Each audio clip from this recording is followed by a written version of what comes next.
Cape Town. The city is known for its idyllic beaches, rolling vineyards, investment opportunities, and our iconic Table Mountain. But there's a side that tourists and visitors don't see, some not even aware it exists, a reality hidden in plain sight.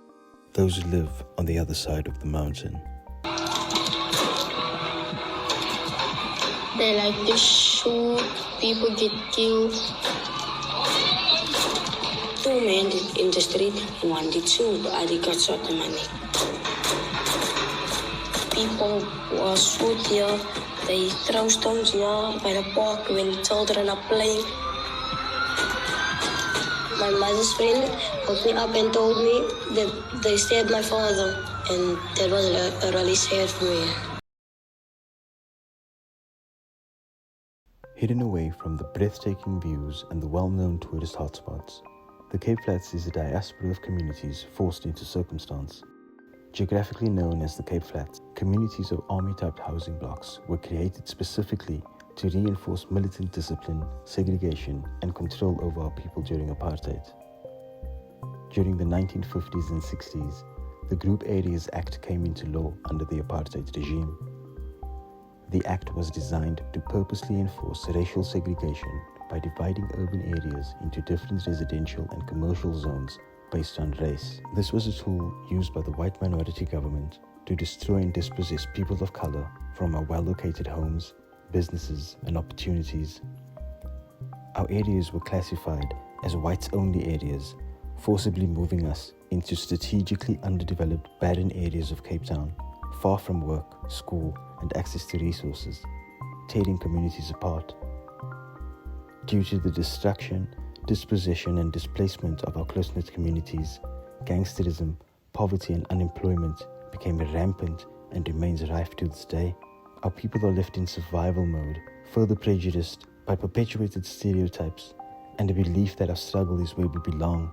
Society, often forgetting and ignoring our fight against apartheid for our freedom right here on the Cape Flats. Cameraman Chris Everson and soundman Nick Delacaza arrived in Thornton Road in a mixed-race suburb outside Cape Town.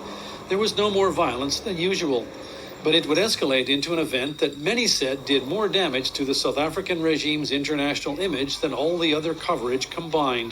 There was a bunch of kids standing on a street corner, probably about 30 strong. Clearly there had been some incidents already.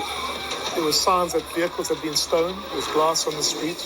And not wanting to be part of the scene, we set ourselves well back from it.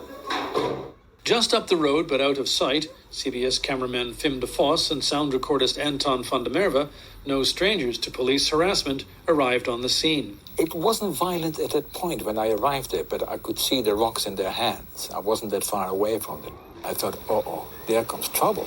Chris Everson had the same gut feeling. It was a flatbed vehicle with boxes on the back. And I filmed the truck as it went down the road away from me, towards the group of kids on the corner. Then the truck turned around and came back. As it approached the kids, 3 or 4 stones hit the windscreen.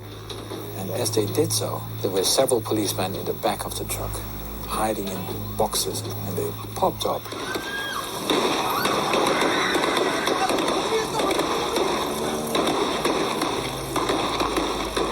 One stunned youngster froze and watched the horror unfold. Back in 1985, we had no idea that the police had labeled their operation Ghost Vehicle. When I wrote the story that day, I called it a deadly Trojan horse. 3 kids were killed, the youngest was 11 years old, and 12 were injured, among them 2 children who were hit in their own homes. The strange thing was, at the time, we didn't even realize the importance of what we had just photographed. And neither did the police. When they finally forced the camera crews to leave the area, they failed to confiscate the videotapes, and the damage was done. It's extremely harmful for us in foreign affairs because that increased the negative reaction overseas and affected and expanding economic sanctions against South Africa. Worldwide condemnation of South Africa was almost immediate, and so was the white government's reaction. Within days of the shooting, the state of emergency was expanded. Journalists were prohibited from filming any incident of police violence under the threat of 10 years of imprisonment.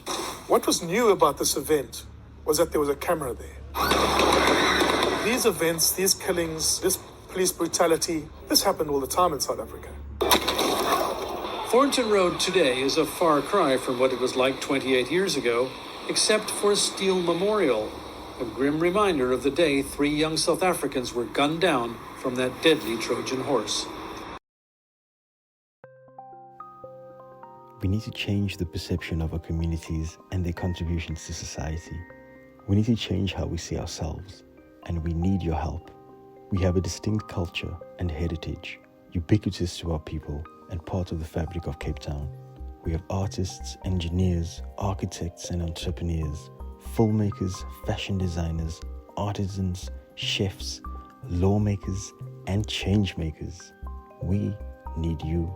We want to highlight our legacies and traditions and imagine what a future Cape Flats could be. To celebrate our identity, restore our dignity, remembering our struggle and looking ahead into the future. We are regal, we are colourful, we are community. We are Cape Town.